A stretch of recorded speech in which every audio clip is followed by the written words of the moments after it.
Johnny, a 10-year-old boy with features like his late mother, long curly hair and a round face, had never known her.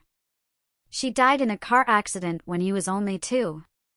His father, unable to support him, decided to give Johnny up for adoption. Now an orphan, Johnny bounced between foster homes.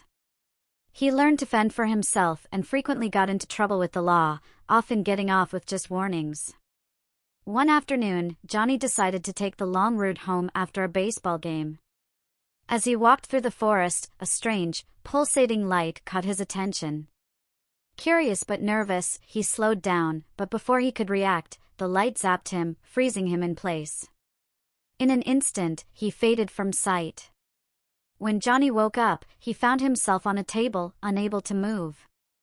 He tried to scream, but no sound came. A woman in a maid's uniform entered the room and asked, "How's my little guest?" Johnny was confused. She continued, "Let's get you dressed so you don't catch a cold." The woman dressed Johnny in a soft outfit and placed a bonnet on his head. She carefully placed him in a stroller and wheeled him into another room. The room was decorated in a soft, feminine style, with pink walls and dolls scattered about. Johnny began to feel uneasy. The woman placed him on a bed, and just then, another woman walked in. She smiled and said, "Looks like we have a lovely guest for the pageant tomorrow." Johnny tried to protest, but he couldn't find the words. The woman explained, "Don't worry, you'll look beautiful for the event, and we'll make sure you're ready." Johnny's frustration grew, but he couldn't stop the situation from unfolding. Later that night, Johnny felt uncomfortable in his clothes. He had to use the bathroom but couldn't move. When the maid returned the next morning, she led him to the bathroom, where he was bathed and dressed in soft, fuzzy robes. She then guided him back to the room where the woman was waiting. She smiled and said, "Today is special. We're going to make sure you look your best for the pageant." As the woman styled Johnny's hair and applied makeup, Johnny resisted. "I'm not a girl," he tried to say, but it came out as nothing more than a whisper. The woman responded, "You are who we say you are, and we will help you become the best version of yourself." Johnny's mind raced, but he was too scared to escape. The woman reassured him, "Once you're ready, the pageant will be a new beginning for you." Johnny, frustrated and helpless, realized that he had little control over his fate in this strange place. Johnny stood there, feeling helpless, tears streaming down his face. Mother gently reassured him, "Don't worry, everything will be fine after the pageant." She carefully dressed him in a soft pink outfit, starting with satin panties, white tights, and black Mary Jane shoes. She added a pink petticoat and a pretty chiffon dress with puffy sleeves. After zipping it up, she tied a large bow at the back and clipped on earrings. Then, she guided him to the mirror. Johnny stared at his reflection, shocked by how he looked. "I'm not a girl," Johnny said, his voice shaky. Mother responded calmly, "All boys who come here must become girls. It's the rule. And after a while, you'll see, it's much better being a pretty girl. If you don't cooperate, we turn you into a mannequin and put you on display. But if you're a good girl, we can make you into a real girl one day." She led him downstairs for breakfast. Afterward, she refreshed his makeup and picked out a coat and hat for him to wear, one with tulips and a matching straw hat with pink roses. They left for the pageant. At the convention center, Johnny noticed that it was filled with girls. He felt uneasy. "Look at all the pretty girls," Mother said, smiling. "They were all once boys, just like you. Now they're happy, pretty girls." Johnny could only mutter, "Yes, Mommy." At the registration desk, Mother introduced him as Joni Rachel Smith, which confused Johnny, since his real name was Jonathan Richard Smith. After being checked in, she brought him to the stage. Mother proudly introduced him as Joni and made him dance. Johnny, embarrassed, burst into tears, but the women around him laughed and clapped. He ran to the corner of the stage and cried, feeling humiliated. Mother comforted him, saying, "This is part of the transition. All boys go through this, but soon, everything will be better." Later, back at home, Johnny still resisted. "I don't want to be a girl. I want to go home," he said. Mother softly responded, "All right, dear." She helped him change into a pink nightgown and slippers, then they had dinner. Afterward, she asked him to practice his reading. Johnny picked a book about Cinderella, knowing that all the books in the house were about girls and princesses. When he finished, Mother tucked him into bed, and he fell asleep, exhausted from the day. The next morning, Johnny tried to find his usual clothes, planning to escape. But when Mother walked in, she noticed he was up to something. "Good morning, sunshine," she greeted him. Johnny nervously replied, "Hi, Mommy." Mother walked over to the window and said, "Looks like the maid already laid out your clothes for today." Johnny saw a yellow sundress, socks, and black Mary Janes. "I'm not wearing that." "Where are my jeans and t-shirt?" he protested. Mother's voice grew firmer. "You are going to wear a dress, Johnny. All girls wear pretty dresses until I say otherwise." Johnny's frustration bubbled over. "I'm not a girl. I'm not dressing like one." Mother's face hardened. "You are going to be a girl. You're going to be my daughter, whether you like it or not." She pointed her finger at him, and without his control, he began to dress. She fixed his hair and led him downstairs for breakfast. Afterward, she handed him a sports bag and jacket. When he opened the bag, he found pink tights, a tutu, and ballet slippers. The jacket had a picture of Barbie on the back. Johnny, feeling defeated, quietly followed her to the kitchen. "After ballet lessons, we're going to the mall for your school uniform," she told him. "Yes, Mommy," he replied, knowing there was nothing he could do. When they arrived at the ballet school, Mother said, "Go on in and get changed." Johnny reluctantly replied, "Yes, Mommy." Inside the room, it was filled with girls. Johnny walked over to the bench and started changing. As he was getting undressed, a girl approached him and said, "Hi, I'm Grace." Johnny looked at her and thought she seemed familiar. "Hi, I'm Johnny," he replied. "Looks like you've been here a while." Grace smiled and said, "Yeah, I used to be Grant, but now I'm a happy, pretty girl." Johnny suddenly remembered a Grant from his school days who had disappeared some time ago. "How did you get here?" he asked. Grace shrugged and said, "I was leaving the arcade when I saw a bright light. It seemed weird, but it came at me, and I couldn't run in time. The next thing I knew, I was here." Johnny shared his own experience. "I was walking through the forest when something hit me, and now I'm here, wherever that is." Just then, the ballet instructor entered and called, "Come along, girls, it's time to get started." The instructor led them through their ballet steps. Johnny found it humiliating, but he tried his best to keep up. After class, Mother arrived and said, "I hope you enjoyed it. In 4 weeks, there's a show, and I expect an excellent performance." She then took Johnny to the car and off they went to the mall. During the ride, Mother said, "I hope you liked ballet because I've also signed you up for singing lessons, figure skating, and Girl Scouts." Johnny sighed, "Yes, Mommy." At the mall, they headed straight for the school uniform store. The clerk greeted them, "Can I help you?" Mother smiled and said, "Yes, this is my daughter Joni. She'll be in grade 5 at St. Mary's School for Girls." "Excellent. Please follow me," the clerk responded, leading them to another room. She picked out a pink blouse, jumper, and knee-high socks and handed them to Mother. Mother said, "Here, Joni, put these on." Panicking, Johnny tried to run, but the clerk grabbed his arm. Mother, growing impatient, pointed her finger at him, and he was forced to change. "You look wonderful, darling," she said, then turned to the clerk. "We'll take 5 of each, please." The clerk nodded, "Thank you." As they left the uniform store, they passed a dress shop. "Come on, Joni, let's go in here," Mother said with a smile. Inside, Johnny stared at the mannequins in the window, recognizing some of their faces. Those are some of the bad boys who didn't cooperate, Mother explained. They'll get a second chance to change, or they'll stay like that forever. Johnny, feeling uneasy, said, "They look so pretty the way they are. I hope I don't end up like that." Mother reassured him, "You don't have to be like them. I just want you to be a happy, pretty girl." Johnny sighed.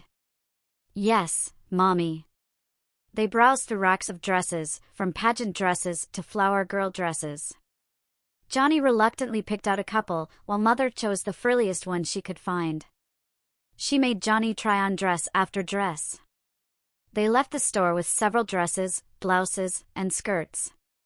At home, after dinner, Mother reminded Johnny to practice his reading. He picked a book from the shelf, but just as he was about to sit down, Mother stopped him. "I can't have my princess looking like that," she said, pointing at him. In an instant, Johnny found himself dressed in a satin princess gown with a tiara and matching shoes. "Now that's better," Mother said with a smile. Johnny began to cry and asked, "Why did you do that?" Mother softly replied, "I just wanted to see my princess all dressed up." After reading, they went upstairs, and Johnny prepared for bed. The next morning, Johnny had a bath and then got dressed in a blouse, skirt, anklet socks, and Mary Jane's. He sat down to talk with Mother. "I've decided to try being a girl," he said. "I don't really have a choice, and from now on, I'll go by Joni. I'm still scared, but I'll try to deal with it." Mother smiled warmly. "That's wonderful, sweetie. I know you'll be a good, happy girl. I'm so happy to have such a special daughter." At that moment, she pointed her finger at both of them, and they suddenly found themselves in matching pageant dresses. She gave Joni a big hug and kissed him. After breakfast, Mother and Joni went to the convention center for another pageant. This time, Mother made Joni get on stage to sing and dance, and Joni won first prize. The next day was Joni's first day of school. Mother helped Joni get dressed, starting with his panties, then pink knee-high socks and Mary Jane shoes. He put on a pink blouse with a Peter Pan collar and a matching pink jumper. Joni was still nervous about attending a girls' school and being dressed as a girl, but he quickly noticed he wasn't the only one. Before leaving, Mother said, "Go get your jacket and bag, sweetie." Joni nodded, "Okay, Mommy," and went to grab his pink Barbie jacket and Barbie knapsack. Mother drove him to school. When they arrived, Joni saw that all the girls were dressed the same. Inside, they went to Joni's classroom, where Mother gave him a hug and a kiss goodbye, telling him she'd pick him up after school. Joni sat down at one of the desks. The girl next to him said, "Hi, I'm Debbie. I used to be Daniel, but now I'm a happy, pretty girl." Joni looked at her, feeling a strange familiarity. Do you remember how you got here?" Joni asked. Debbie replied, "The last thing I remember was riding my bike and yelling at someone for cutting me off. Then this bright light appeared, and before I knew it, I was here." Joni said, "Yeah, seems like that's how all the boys end up here." Debbie laughed. "There are no boys here, just pretty girls." The teacher entered and greeted them, "Good morning, girls. Welcome to St. Mary's School for Girls. Here, you'll learn how to be well-behaved and learn all about our society. First, let's stand up and curtsy." The girls stood and curtsied in unison. "Very good," the teacher said. "Now, I expect you to do that whenever I ask a question. Understand?" The class replied together, "Yes, ma'am." Afterward, Joni and Debbie, along with the other girls, went to the gymnasium to choose their activities. Joni had hoped to find sports like baseball or soccer, but instead, the list only included cheerleading, badminton, sewing, cooking, and arts and crafts. Joni reluctantly chose cheerleading, hoping it would be physical and challenging. After signing up, he was handed a uniform. At first, he thought it was a t-shirt and shorts, but it turned out to be a blouse and a kilt-style skirt with knee-high socks. Joni sighed, "Oh well." Debbie walked over with her own uniform. "I signed up for badminton," she said. We got the same uniform. They left the gym and returned to class. After school, Mother picked Joni up and they drove home. On the way, Mother said, "I see you signed up for cheerleading." "That's wonderful, dear. It's a fun thing for girls." Joni replied, "Yes, Mommy. I'll try my best." At home, Mother had Joni try on the cheerleading uniform. "Perfect fit," she said. Then, she handed Joni a Girl Scouts uniform. "Here, try this on," she said. Joni quietly changed into the uniform. "Perfect. You're ready for Scouts tonight," Mother said. After dinner, they headed to the church where the Scouts were meeting. "Welcome, girls," said the leader. "Tonight, we have a new member. Please welcome Joni." The other girls greeted Joni, and one of them introduced herself. "Hi, I'm Michelle. I used to be Mario." Joni remembered a boy named Mario who had often gotten into trouble. "Do you remember how you got here?" Joni asked. Michelle replied, "Not exactly. I was at the supermarket, and just as I was about to knock over a display, I froze when I saw this strange light. Next thing I knew, I was here." "I guess it's the same for all of us," Joni said. When Mother came to pick him up, she asked, "Did you have fun, sweetie?" Joni smiled. "Yes, Mommy, I earned my first badge today." "That's great, honey. Don't forget to practice your reading when we get home," Mother reminded him. "Okay," Joni replied with a sigh. As always, when he picked up a book, his clothes would change into those of the girl in the story, and he would have to finish reading before they changed back. The next day, Joni went to the gymnasium to change for cheerleading class. He put on his uniform and met the other girls and their coach. "Welcome, Joni," the coach said with a smile. "I hope you have fun today." Joni hesitated and said, "Yeah, I guess so." The coach went over the rules for training and assigned positions.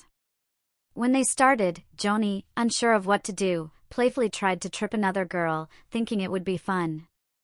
The referee immediately sent him to sit out. While sitting, he was told that his behavior was unacceptable and he would have to sit out for the rest of the class. Suddenly, there was a flash of light and Joni vanished. When he reappeared, he found himself in a dress shop. Before he could react, he was stripped down and dressed in baby girl clothes by a large woman.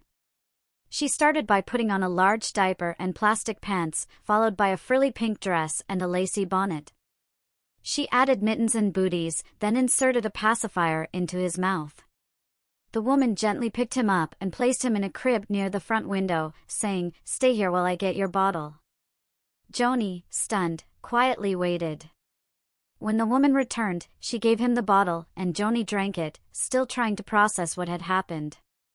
The woman then picked him up again, patted his back, and laid him back down in the crib. "Now be a good girl and rest," she said with a smile. Joni nervously closed his eyes and fell asleep. The next morning, Mother appeared at the crib. "Good morning, sweetie," she said. "Looks like you haven't learned your lesson." Joni, confused and frightened, asked, "What do you mean, Mommy?" Mother replied, "You were being a bad girl at cheerleading yesterday, and now you have to face the consequences. It's not something I want to do, but the rules must be followed." Joni's anxiety grew as he asked, "What are you going to do, Mommy?" Mother dressed him in a pretty sundress, anklet socks, and Mary Jane's before taking him to the car. They drove to the mall, where they stopped at the central display area. There, Mother pointed at a pedestal, and Joni's clothes magically changed into an angel costume, white stockings, matching shoes, a long shiny gown, and a crown. Wings appeared on his back, and a torch appeared in his hand. He was placed on the pedestal, which began to spin. Joni cried, but Mother stopped him, saying, "You have to stay here until I return." 3 hours later, Mother returned, took him off the pedestal, and they drove home. On the way, she said, "I hope you've learned your lesson. Violence isn't tolerated here, even if it involves girls." Joni replied quietly, "Okay, Mommy." Mother continued, "We bring you here to teach you how to be good girls because bad boys end up in trouble, and we don't want that for you." Joni, still trying to understand, asked, "Then why do you make boys become girls? Why not teach them to be good boys?" Mother replied calmly, "We learned that women are much stronger than men, and it's better for boys to become girls for their own well-being." "I think I understand, Mommy," Joni said softly. Back at home, Mother told Joni to go upstairs and change. He found a pretty blouse and skirt on his bed, put them on, and went downstairs. Later, Joni changed into his Girl Guide uniform, and Mother took him to the church for the meeting. The next morning, while getting dressed for school, Mother reminded him, "Don't forget, sweetie, after school you have figure skating class." "Okay, Mommy," Joni sighed. "Gee, what's next?" he muttered under his breath. At school, Joni met up with Grace, Michelle, and Debbie. They all talked about how strange things seemed. Suddenly, all the girls except Joni started dancing and singing, "I'm a pretty girl, and I'm happy, happy, happy." When they stopped, Joni asked, "That was weird. It was like you were in a trance." Debbie, confused, said, "I don't even remember doing that." Grace and Michelle agreed, and then Joni found himself dancing too. Afterward, he said, "What just happened?" Debbie, still in disbelief, said, "You just started dancing and singing like we did." Joni, feeling frustrated, said, "We need to find a way to stop all this girl stuff." Michelle started crying, "But I like being a girl." Grace nodded, "Yeah, me too." Joni, shaking his head, replied, "You're all being brainwashed into thinking you're girls, but you're not." Suddenly, there was a flash of light, and Joni vanished again. When he reappeared, a voice said, "Looks like you're going to be a problem. I'm going to have to teach you a lesson." Joni found himself in what seemed like a little girl's room, but he couldn't move. A large child entered and cheerfully said, "Hello, Dolly. Today, we're going to play dress up." Joni realized he had shrunk in size, and the girl was much bigger than him. She removed his clothes and dressed him in baby girl attire, a diaper, a frilly dress, and a bonnet. She finished with booties and asked, "How's my dolly? Don't you like your new clothes? Aren't they pretty?" Joni tried to speak but only managed to say "Mama." The girl smiled and said, "That's right, Dolly. You're going to be a good girl and do what Mommy says." She picked him up and carried him to another room, placing him on the sofa with the other dolls. "Now we can have a tea party," she exclaimed, running off to get a toy tea set. She pretended to serve tea to each doll, including Joni, who could only respond with "Mama." The girl became angry when Joni tried to speak. "You're a bad dolly," she scolded, then picked him up and spanked him. Joni cried, repeating "Mama." She put him back on the sofa, warning, "Be a good girl, or I'll do it again." The girl got up and announced, "It's dress-up time." She pointed at the dolls, and their clothes changed into pink ballet outfits, complete with tights, tutus, and ballet slippers. "Let's all dance," she cheered, and with another wave of her finger, the dolls began to dance around the room. Joni tried to resist, but he couldn't stop moving. As he danced, he realized the other dolls were boys who had been brought here too. He tried to scream but could only say "Mama." The girls scolded him again and spanked him for not dancing, making him cry even more. After a while, the girl decided it was time to pretend they were angels.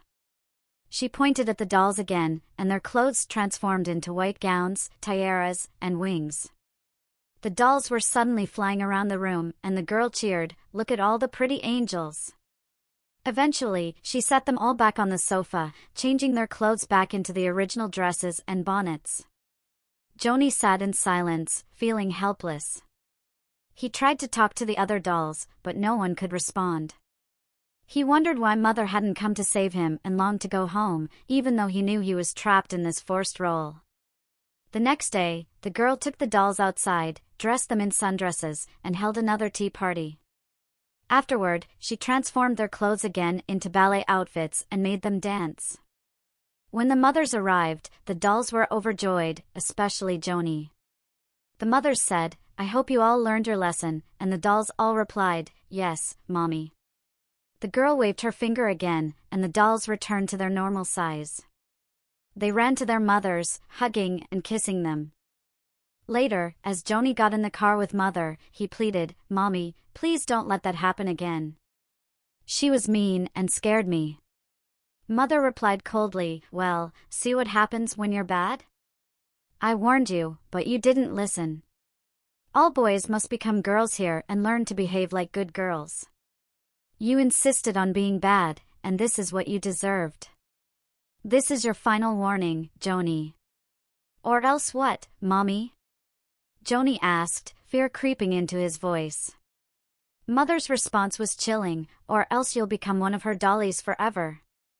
Terrified, Joni fell silent for the rest of the trip home. When they arrived, the maid had prepared a bath for him. Afterward, Joni was dressed in his pink nightie and slippers. Mother told him to go straight to bed. The next morning, as Joni was getting dressed for school, Mother walked in and reminded him, "Don't forget, sweetie, after school is figure skating." Joni replied, "Okay, Mommy." After slipping into his Mary Janes, he went downstairs to find Mother holding a figure skating costume. "I hope you like this one," she said.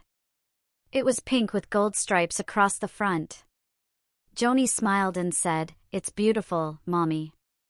Mother handed him the costume and said, "Good. Now, put it in your sport bag along with your skates." Joni opened his bag to find a pair of white figure skates, tights, leggings, and some classical music CDs. He sighed and grabbed his Barbie jacket, finishing up his preparations for school.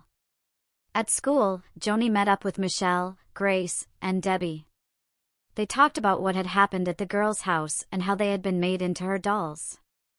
They decided to try their best to be good girls, even though they didn't want to, and promised to help each other. Later, in class, they answered every question in the proper, girlish way, which pleased the teacher. After school, Mother picked Joni up and took him to the rink for figure skating lessons. Joni changed into his costume and skates, even though he didn't like the white skates. When he went out onto the rink, he met the instructor, who welcomed him. "You're going to learn to skate gracefully," the instructor said. Joni replied, "I already know how to skate." The instructor smiled and said, "You know how to skate, but not like a girl. Let's see what you can do." Joni went out on the ice, but his movements were rough. The instructor called him over and said, "Watch the other girls and see how graceful they are. Copy them and practice." Joni tried again, but kept falling. Frustrated, he tried to knock over the other girls, but the instructor saw and pointed at him. Suddenly, Joni's skating became graceful and synchronized with the others, but he realized he was being controlled. He gave in and skated as required. After 20 minutes, the instructor gathered the girls and announced, "In 6 weeks, we'll have a show, and you'll all be perfect and graceful." The girls replied, "Yes, Miss Jones." The instructor then said, "Okay, that's all for today. Get changed and your mothers are waiting." Mother picked Joni up and they drove home. On the way, she said, "I see you're becoming a good girl. It's important, and I don't want you getting into trouble anymore. Just do your best and do whatever is asked. If you have problems, the teacher is there to help. You are my daughter, you know." She gave him a big kiss and told him to get his book for reading. Joni picked up a book about Cinderella, and as he started to read, his clothes changed into a princess gown. After finishing, he went to the kitchen for dinner. Afterward, Mother reminded him, "Don't forget, you have Girl Scouts tomorrow, sweetie." Joni sighed, "Yeah, I know. Do I have to go?" Mother replied, "Yes, sweetheart, it's important for girls to have their life skills and survival training." Joni sighed again and said, "Okay, Mommy, I'll go." The next day, Joni met his friends at school, and they talked about the strange magic being used on them. They decided to try harder to be the good girls they were supposed to be. After school, Joni went to the change room to put on his cheerleading uniform. He went outside and did very well at practice. When it was over, he went home for dinner, then prepared for Girl Scouts. That evening, Joni earned another badge and sewed it onto his sash. He told Mother that he liked Scouts because he was learning new things and the girls were nice. The next day, as Joni was walking to school, he saw a boy named Larry looking lost. Joni asked, "Hi, may I help you?" Larry replied, "My name is Larry, and I don't know where I am." Joni quickly said, "Don't use your boy name here. It will get you in trouble." Larry confusedly responded, "But I'm a boy, my name is Larry." Suddenly, Larry disappeared. Joni didn't know how to feel but continued walking to school. At school, Joni told Grace and Michelle what had happened, and they agreed to keep it quiet.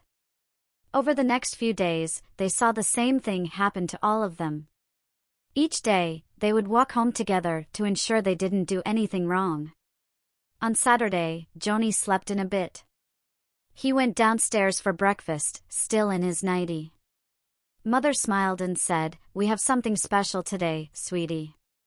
Joni asked, "What is it?" With excitement, Mother replied, "We have another pageant to go to, and I bought you a new dress."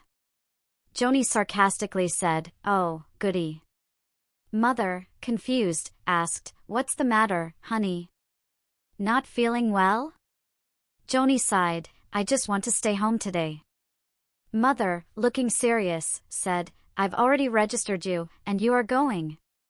She sent him upstairs to get ready for his bath. The next morning, after his bath, Joni went to his bedroom where Mother was waiting. She seemed angry, which frightened him. "Why do you have to upset me?" she asked. "You've been such a good girl lately, but whenever I want to do something special, you spoil it." "Why?" Joni stammered, I don't know. I just want to stay home today."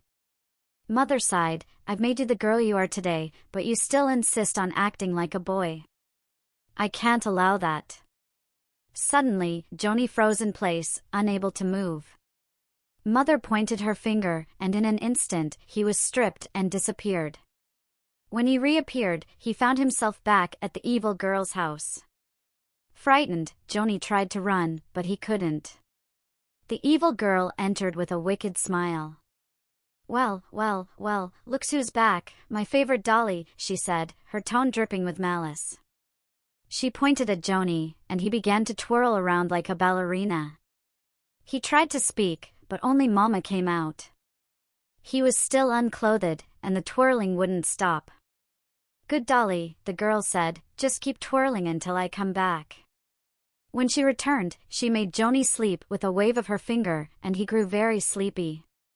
Despite his efforts, he couldn't stay awake and collapsed, unconscious. When Joni woke, the evil girl had dressed him in a diaper, plastic pants, a frilly pink baby dress, matching bonnet, booties, and mittens. She picked him up and placed him in a baby carriage. "Be a good dolly while we go for a walk to the park," she said, handing him a baby bottle. Joni drank it, unable to protest. At the park, the evil girl met up with her friends, each with their own dolly. They took the dolls out of their carriages and placed them on a park bench, all dressed in the same pink dresses and bonnets. The evil girl grinned. "What should we do with them today?" she asked. One girl suggested, "Let's make them dance." "No, let's make them majorettes," the evil girl said with enthusiasm. The others agreed, and with a snap of their fingers, the dolls' clothes changed into pink majorette outfits with matching skirts, white boots, and pink hats. Each doll was handed a baton and made to march around the park. Joni tried to resist, but couldn't. After a while, the girls made the dolls stop and sit. "Okay, now what do we do?" one of the girls asked. The second girl said, "They look so cute in their uniforms, let's leave them like this for a while." They all agreed. Then the third girl suggested, "Let's change their outfits." She pointed at her doll, transforming it into a white t-shirt with Hooters written on it and shiny orange shorts. The other girls laughed and did the same with their dolls. Afterward, they changed the dolls back into their baby dresses and bonnets. The evil girls put their dolls back in their carriages and went home. When the evil girl returned home with Joni, she said, "Well, I hope you had fun at the park today." Joni could only say "Mama" and began to cry. She placed him in his crib and left him there. Later, she returned, gave him a bottle, and he fell asleep. The next day, Joni woke up to find he had soiled his diaper. The evil girl came in and said, Are you stinky?" She then told him, "Come on, I have your bath ready." Joni walked to the bathroom on his own, where she stripped him and placed him in the bathtub. "Now scrub up, I'll be back later." When she returned, she said, "Okay, are you ready to hear my story?" Joni looked at her, confused, and said, "Mama." The evil girl smiled and began, "My name is Stacy. I used to be a boy, just like you. My real name was Steve, but that's not allowed here. Why do I look like a real girl instead of a pretend one? Because I am a girl now. Me and my friends, Tracy and Macy, were the first ones brought here. They changed us into girls first because they thought it would be easier. But we resisted and destroyed everything in sight. We were put in mannequins for a while as they figured out what to do with the next batch of boys." Joni recalled Timmy and Mark from school, who were always in trouble and disappeared, just like Stacy had described. Stacy continued, "We agreed to do what we had to do. Tracy used to be Timmy, and Macy used to be Mark. We all had to accept what happened to us." Joni, now able to speak, asked, "So, what are you going to do with me now?"